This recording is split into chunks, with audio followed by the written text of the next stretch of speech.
She said during couples therapy, "I'm only here because I want the house and the divorce. My lawyer said this looks good." I stayed calm. Good to know. Then I stopped the session, called my attorney, and had divorce papers drafted using her recorded confession. When her lawyer heard the therapist was willing to testify, I, 37 male, recorded my wife, admitting she's faking couples therapy to steal my house. Her lawyer's reaction was priceless. We'd been in couples therapy for 6 weeks. Dr. Philip Morrison, decent guy, expensive office downtown. $280 per session. Valerie, 35, suggested it after I caught her texting her work husband Trevor at 2 a.m.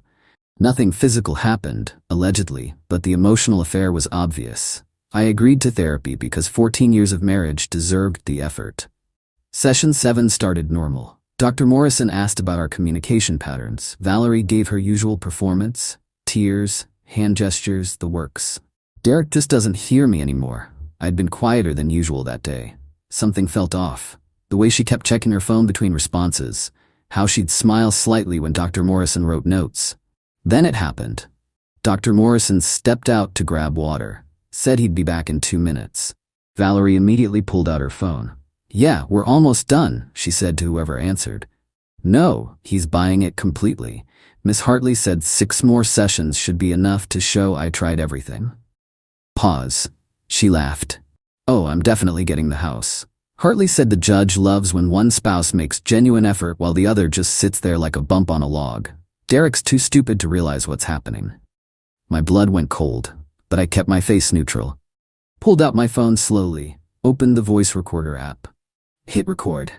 Valerie continued. "I don't even care about fixing anything. Trevor and I have plans once this is done, but I need the equity from the house first.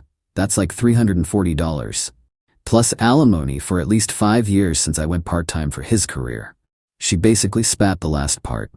Hartley said showing up to therapy while he acts distant and uncommunicative makes him look like the problem. "The therapist's notes will back me up in court. It's perfect." Dr. Morrison's footsteps in the hallway. Valerie quickly said, "Gotta go, he's coming back," and pocketed her phone.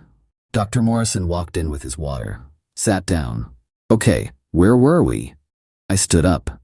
"Actually, I think we're done here." Valerie blinked. "What?" "Derek, sit down. We're in the middle of—" "Dr. Morrison, I need to ask you something. Are your session notes considered legal documents that can be subpoenaed in divorce proceedings?" He looked confused. "Well, yes, potentially. Why?" "Because my wife just admitted she's only attending therapy to make me look bad for our divorce. She's planning to use your notes to claim she tried to save the marriage while I refused to engage." Valerie's face went white. "That's not— you can't just—" I pulled out my phone. Hit play. Her voice filled the room. "Judge loves when one spouse makes genuine effort while the other just sits there like a bump on a log. Derek's too stupid to realize what's happening." The color drained from her face completely now. Dr. Morrison sat back in his chair. "Mrs. Reeves, is this true?" I was venting. "That's taken out of context." "The context," I said calmly, "is that you've been lying to both of us for 6 weeks. Dr. Morrison, I'm terminating our therapy effective immediately. I'll need documentation of today's session, including what just occurred." "Derek, you can't," Valerie started. "Actually, I can. Dr. Morrison, can I get that documentation within the week?" He looked between us, professional mask slipping slightly. "Mr. Reeves, I can provide a summary of our sessions, but regarding what just happened, I'll need to consult with your ethics board. Please do. I'm sure they'd love to hear about a client using therapy as a legal weapon." Valerie grabbed her purse. "You're being ridiculous. This is why we need therapy. You overreact to everything. I'm going to call my lawyer now. You might want to call yours and explain what happened." I walked out, got to my car, hands shaking now, adrenaline hitting. But I made the call. "Garrison Law Offices. I need to speak with Mr. Garrison. It's Derek Reeves. Emergency." 2 hours later, I was in Leonard Garrison's office. He's a pit bull in a suit. Expensive, but worth it. I'd consulted him months ago when things started getting weird with Valerie. He listened to the recording 3 times. "Derek, this is incredible. She literally confessed to fraud. Can we use it?" "In our state? Absolutely. One-party consent for recordings. Plus, she made these statements in a quasi-medical setting she was actively misusing." Any halfway decent judge will allow this. What about the house? He leaned back. The house is marital property. She'd normally have a claim regardless. But this recording shows malicious intent and deception, combined with the therapist potentially testifying about the manipulation. He smiled. Sharks have friendlier smiles. We can make her life very difficult. Make the call. File for divorce. I want her out. Give me 48 hours. Update 1. Papers were served Tuesday morning. I was at work. Valerie called 19 times in 2 hours. Didn't answer. Finally got a text. We need to talk. This is insane. I'm coming home early. I'd already moved into the guest bedroom and changed the Wi-Fi password over the weekend. Small, petty victories. She got home at 3 p.m. I was in the kitchen making coffee. Derek, what the hell is this? Waving the divorce papers. Legal documents. You're familiar with those. You can't just file for divorce without talking to me. Why not? You spent 6 weeks lying to me in therapy without talking to me. That recording is illegal, Miss Hartley said. Miss Hartley is wrong. One-party consent state. The recording is perfectly legal. Also, Dr. Morrison is willing to provide a sworn statement about what happened. She went pale again. He can't do that. Therapist-client privilege doesn't apply when a client admits to actively defrauding the therapeutic process. Garrison already confirmed it with Dr. Morrison's legal team. This is vindictive. We can work through this. I just looked at her. Valerie, you called me stupid. You said I was too dumb to realize you were manipulating me. You planned to take everything and run off with Trevor. What exactly are we working through? I didn't mean those things. I was upset. You were calculating. There's a difference. Her face hardened. The mask dropped. Fine. You want to play it this way? Miss Hartley is the best divorce attorney in the city. You're going to regret this. Maybe, but you're going to regret that phone call more. She grabbed her phone, went into our bedroom, slammed the door. Heard her screaming at someone for the next 30 minutes. Wednesday morning, got an email from Garrison. Valerie's lawyer requested a meeting, emergency conference call scheduled for Friday. Friday came. Conference call at 2 p.m. Me, Garrison, Valerie, and Miss Hartley on the line. Miss Hartley started immediately. Mr. Garrison, this filing is premature and inflammatory. Your client ambushed mine with... My client recorded his wife admitting to therapeutic fraud for financial gain. Would you like to hear it again? Silence. Furthermore, Garrison continued, Dr. Morrison has agreed to provide testimony regarding the manipulation of his professional services. The state board is also reviewing Mrs. Reeves's conduct. That's...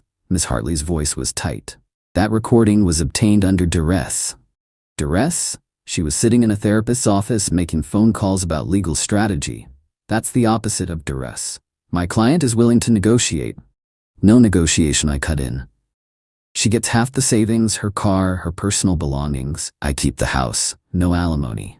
Valerie's voice exploded through the phone. Half the savings?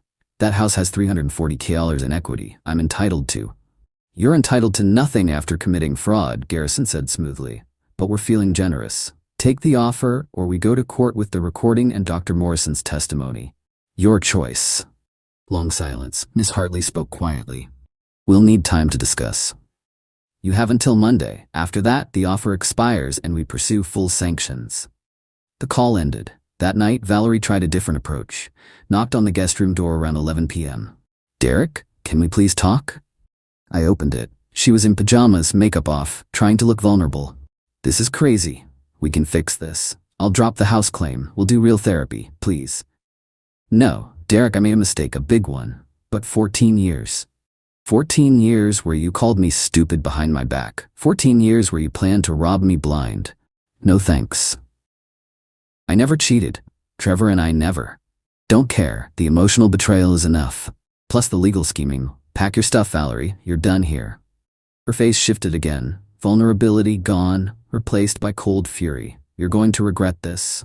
Miss Hartley has strategies you can't even imagine. Looking forward to it. She turned and left.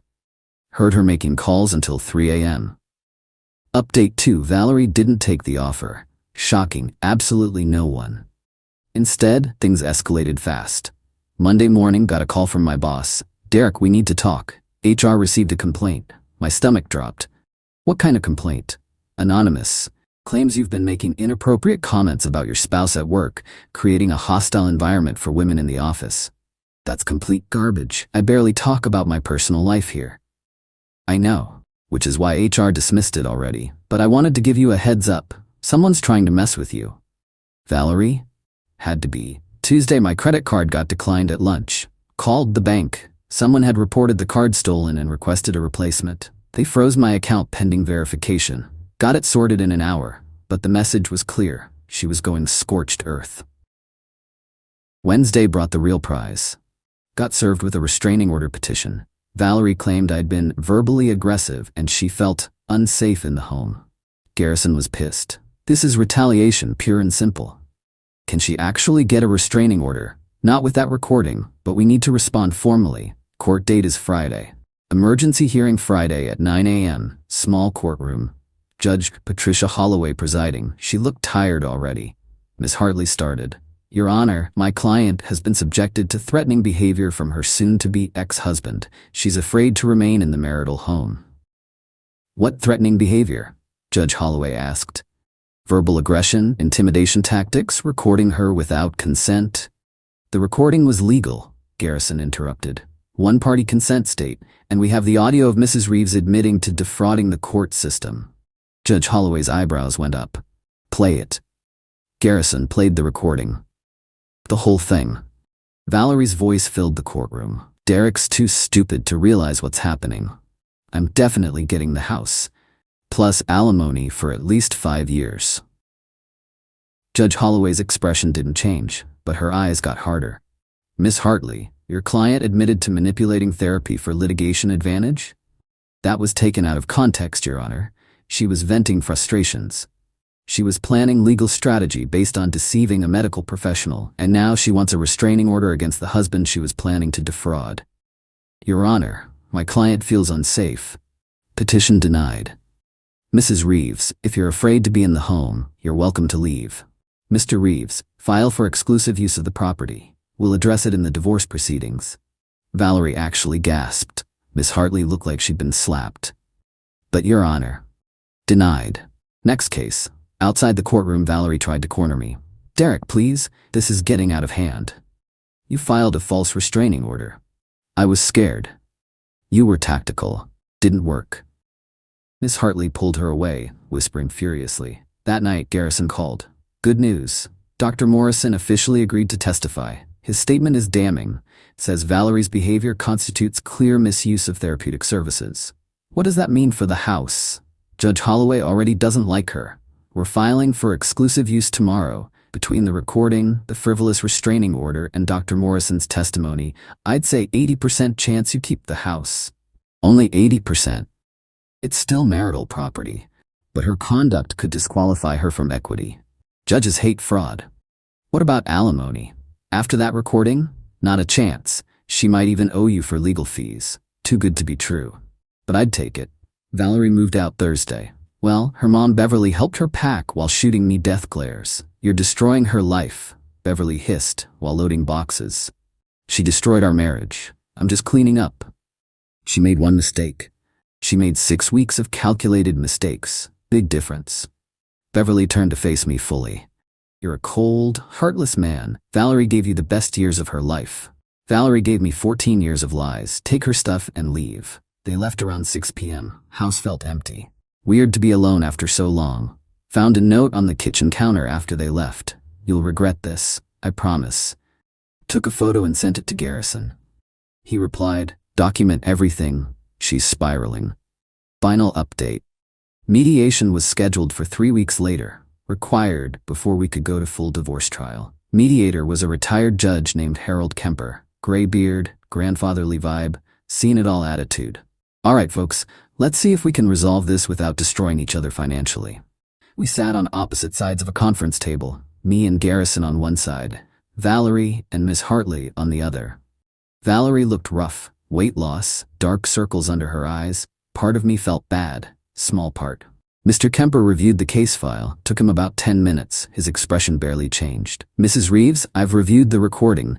Do you dispute its authenticity? No, but...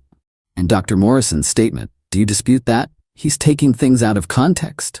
Ma'am, he states that you explicitly told him you were using therapy as a litigation tactic. That's not context. That's confession. Miss Hartley jumped in. Mr. Kemper, my client was under extreme emotional distress. Your client was committing fraud. Let's not dance around it. Valerie started crying. Real tears this time, I think. I just wanted to save our marriage. Derek gave up. He stopped trying. By your own admission, Mr. Kemper said gently but firmly, you told your attorney you didn't care about fixing the relationship. You wanted the house equity. Those were your words. I didn't mean them. Mrs. Reeves, I've mediated 300+ divorces. When someone says explicitly what they want and how they plan to get it, they usually mean it. Silence. Valerie's tears kept flowing, but she looked defeated. Mr. Kemper looked at me. Mr. Reeves, what are you seeking? The house. She takes half the savings, about $85K. She keeps her car, her personal items, her retirement account. No alimony. Clean break. That's less than half the marital assets, Miss Hartley protested. The house equity would normally make it even, Garrison said. But given the fraud, we believe Mr. Reeves deserves compensation. Compensation? For what? 6 weeks of paid therapy that was a complete sham, emotional distress, filing fees for the frivolous restraining order. Mr. Kemper nodded slowly. Mrs. Reeves, here's the reality. If this goes to trial, Judge Holloway will hear that recording. She'll hear Dr. Morrison testify. She already denied your restraining order. You're not winning the house. You might not even get half the savings. Valerie looked at Miss Hartley desperately. Miss Hartley sighed. The recording is problematic. It's disqualifying, Mr. Kemper corrected. Mrs. Reeves, take the offer. Walk away with $85 and rebuild, or gamble in court and potentially leave with nothing. Valerie stared at the table for maybe 3 minutes. Felt like an hour. Fine, I'll take it. Smart choice, Mr. Kemper said. Papers were drawn up that week. Valerie signed without ceremony. No final confrontation, no dramatic speech, just signatures and legal stamps. The divorce was finalized a month later. I kept the house. She got $85, her car, her retirement account, no alimony. She had to pay her own legal fees. Mr. Hartley had billed her close to $18 by the end. Heard through mutual friends that Valerie moved across the state. Living with Trevor now, apparently. They're renting a small apartment. Her mom, Beverly, tells anyone who'll listen that I stole everything from her daughter. The friends who believe that weren't worth keeping anyway. The house feels different now. Quieter. I've started remodeling the kitchen, something Valerie always vetoed. Painted the bedroom a color I actually like. Small reclamations. Dr. Morrison sent a card apologizing for the situation, said he should have spotted the manipulation sooner. I wrote back thanking him for testifying. Can't imagine that was fun for him. Garrison framed the recording. No joke. He printed out the audio waveform and hung it in his office. The therapy confession case, he calls it. Says it's his favorite win of the year. Some people ask if I regret recording her. Honest answer? No. She was planning to rob me blind while pretending to save our marriage. The recording just exposed what was already true. Would I do it again? Absolutely. Did I lose something? Yeah. 14 years of a life I thought was real. Found out it was just convenient for her, until it wasn't. But I kept my house, my self-respect, my sanity. That's worth more than any settlement.